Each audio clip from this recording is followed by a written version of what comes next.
সংসদে যাইতে চাই আমার এই লাঠিটা নিয়ে। কারো মাথায় বাড়ি দেওয়ার জন্য নয়, কারো মাথায় বাড়ি দেওয়ার জন্য নয়। আমার হাতে এই লাঠি দেখলে জিনবুত যেমন পলায়, দুর্নীতির বুতো পলাবে ইনশাআল্লাহ। আমি সংসদে গিয়ে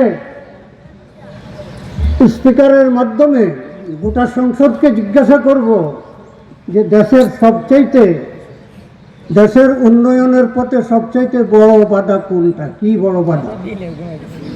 সবগুলি মুখে তালা লাগাইয়া চুপ করে থাকবে, একটা বলবে না, কারণ বলার সেই সাহস তাদের কাছে নাই। বললে নিজেদের গায়ে পড়বে, তো এটার জবাব আমাকেই দিতে হবে। প্রেসিডেন্ট আব্দুল হামিদ সাহেব বলেছেন 1 বছর যদি দুর্নীতি কন্ট্রোল করতে পারি তাহলে পদ্মা সেতুর মতো বড় 2টা প্রকল্প আমরা আমাদের নিজেদের অর্থায়নে করতে পারব। গত কিছুদিন আগে ডক্টর ইউনূস সাহেব বলেছেন যে দেশের সবচেয়ে বড় সমস্যা হলো দুর্নীতি। ইনশাআল্লাহ আমি একা 100, আমি একা 100। আমি যদি আল্লাহ পাক যদি আমাকে কবুল করেন, আমি সংসদে গিয়ে 100 এমপির পাওয়ার নিয়ে কথা বলবো। কারণ আমি অন্যায়ের বিরুদ্ধে কথা বলবো, ঘুষ দুর্নীতির বিরুদ্ধে কথা বলবো। আমার এই কথার প্রতিবাদ করার ক্ষমতা, সাহস কারো থাকবে না।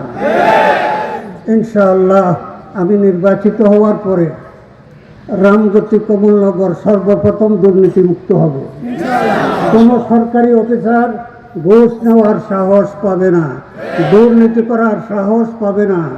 আমি রামগতি কমলনগরের অভিভাবক হিসাবে তখন 2টা উপজেলাকে আমি কন্ট্রোল করব যে কোনো সরকারি প্রকল্প বাস্তবায়ন হওয়া ছাড়া যেন বিল ছাড় দেওয়া না হয়। আমি নিজে বিলগুলো তদারক করব, আমার লোকজনকে দিয়ে বিলগুলো তদারক করাবো।